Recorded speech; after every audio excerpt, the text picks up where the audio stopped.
Saskatchewan. Miles and miles of nothing, some say. But to my European ancestors, these plains offered an opportunity that had eluded their families for centuries. A chance to claim enough land for generations to come. During Canada's immigration boom at the turn of the 20th century, Prime Minister Laurier's government's widely advertised offer of free land attracted thousands of settlers from Eastern Europe, who arrived in droves and settled on Canada's Great Western Plains. For $10, not free but not much, a newcomer could register a 160-acre homestead, and after 3 years of incremental improvements to the land, be granted title to it.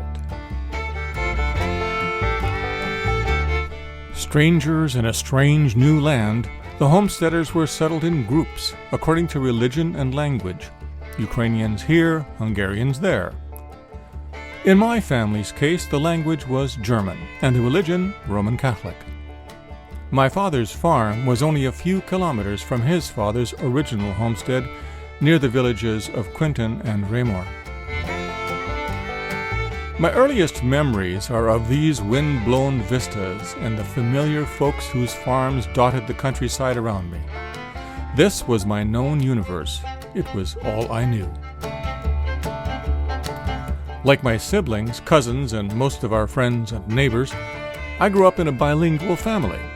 We of the younger generation spoke only English, but our parents and their siblings and cousins were also fluent in German. In fact, my great-grandparents spoke almost no English, and although my grandparents were mostly bilingual, they preferred German. Most of my parents' generation were born in Canada, but they and their elders often referred to the old country. They might ask, were they married here or in the old country? Since our houses reverberated with German songs and conversations, we assumed that the old country was Germany. On this we were sternly corrected. We were not Germans. We were Austrians. With World War II still fading in the rear-view mirror, identifying as Austrians rather than Germans apparently redeemed us somehow. In hindsight, I suspect it made little difference, as we rarely associated with people who didn't speak German, Hungarian, or Ukrainian. Although the name Lang is common in many countries, ours was decidedly German, if less obviously so than our relatives with names like Hofmeister, Hartl, Hinger, Reiss, Deutscher, Degelmann, Ullmann, and Geisbauer. And all of us were very much at home in our community among families named Vogt, Fischer, Ploer, Schennefer, Hubik, Schachtel, Kreutzer, and Kraus. In addition to marrying English and Irish spouses, Grundy, Letty, Hanlon, Ackroyd, Gray, Games, our relatives included Horvaths, Schneiders, Kambites, Catellas, Beletskis, Lawrences, Mathis, among many others. In short, my generation was born into an alphabet soup of European families. In my youth, our ancestry didn't interest me much. I can't recall ever asking my grandparents about the old country. And for their part, becoming increasingly Canadian for the previous 5 or 6 decades, they were likely tired of talking about their roots, and when they spoke, they preached the merits of education, assimilation, of becoming Canadian. As a result, I grew into adulthood assuming the old folks came from some place in Austria. In 1967, I spent several months in Europe traveling through Germany, Italy, France, and Yugoslavia, filming my trip as I went. I recall that while driving through Austria, I wondered which town or city was our ancestral home. Yet I'd never thought to simply ask my parents or grandparents that question. In 1983, on the birth of our son John, I finally asked this of my father, his namesake. I videotaped the encounter. Yeah, well, his parents would be close enough. Okay, my father's parents were Ferdinand Lang and Catherine Hartl. And they were born in the province of Galicia in Austria. in a little village in a valley in the Carpathian Mountains. In the Carpathian Mountains, what's the name of that valley? That's Felizienthal. Felizienthal. Still, I assumed this oddly named town was within the borders of Austria, which was true a long time ago. In fact, Felizienthal and all the towns that were home to my ancestors lay within the borders of the Austrian Empire from the 17th to 20th centuries.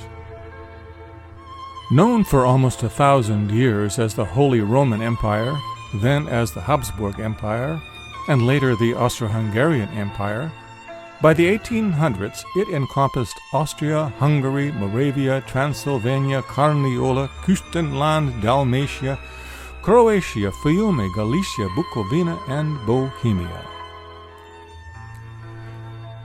At least 17 nations and minority groups were represented in it, and until the empire disintegrated after World War I, citizens of those countries and regions correctly referred themselves as Austrian citizens, but only 25% of them spoke German. A Ukrainian researcher was amused by my claim of being Austrian. He asked, well, what kind of Austrian were you? The answer finally was, citizens only. My ancestors had never lived in the country we now call Austria.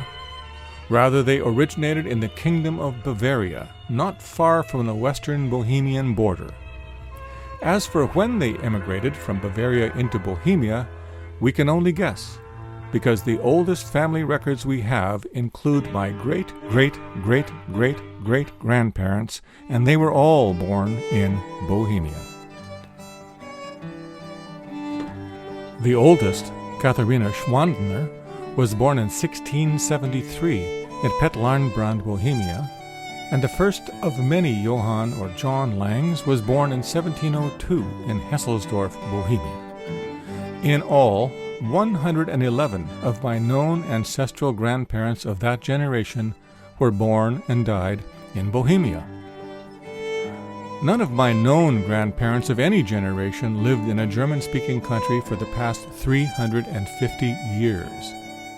Thus, whatever language we may speak, the best available answer to the question about our heritage is clear.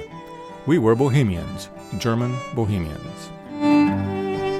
In moving into Bohemia from Bavaria in the early 1600s, our family was not unique. Hundreds of German-speaking families trekked over the shallow mountain range that forms the border with what is now the Czech Republic, lured by the promise of land and opportunity not available to them in Bavaria. Let's back up a dozen centuries to get a wider perspective. The Austro-Hungarian Empire of the 1800s grew out of the Holy Roman Empire, which itself emerged from the crumbling Roman Empire of 500 and 600 AD. Holy because its origins were Roman Catholic, and its first significant emperor was Charlemagne, or Charles the Great, crowned by Pope Leo III on Christmas Day in 800 AD. 800 years later, the Habsburg dynasty was well established when the Bohemians attempted to free themselves from their German-speaking masters, launching a war that lasted 30 years. It ended in 1648, with the Habsburgs the decided winner. To nail down their claim, they encouraged German-speaking settlers to move into Bohemia to help Germanize the country and the people. And that, dear friends, is most likely why our families ventured into Bohemia around the mid-1600s. They settled north of the Eger River, and the largest town named for it, Eger. Today it bears a Czech name, Cheb. My wife and I visited Cheb a few years ago, accidentally, as we'd missed a train connection in Germany and were stranded in this strange town overnight. Only after we'd been there for a few hours did we realize that we had landed squarely in one of our ancestors' major urban centers. German is still spoken here, although less so over time. The church is ancient, as is the town, which has created a historical timeline embedded in the cobblestones of its main square. The Lang family settled farther north, mostly around the village of Hesselsdorf, today Hostka, a Czech community since the late 1940s, when the last German speakers were pushed out and or killed in retribution for the invasion in 1939. On a visit in 2008, we noted familiar names in the crumbling old German cemetery, and were particularly struck by the church, completed in 1744. It bore a striking resemblance to a wooden church we had visited 5 years earlier in what is now southwest Ukraine, several hundred kilometers to the east. There, as my father had informed me, in the foothills of the Carpathian Mountains, lay the village of Felizienthal. Felizienthal.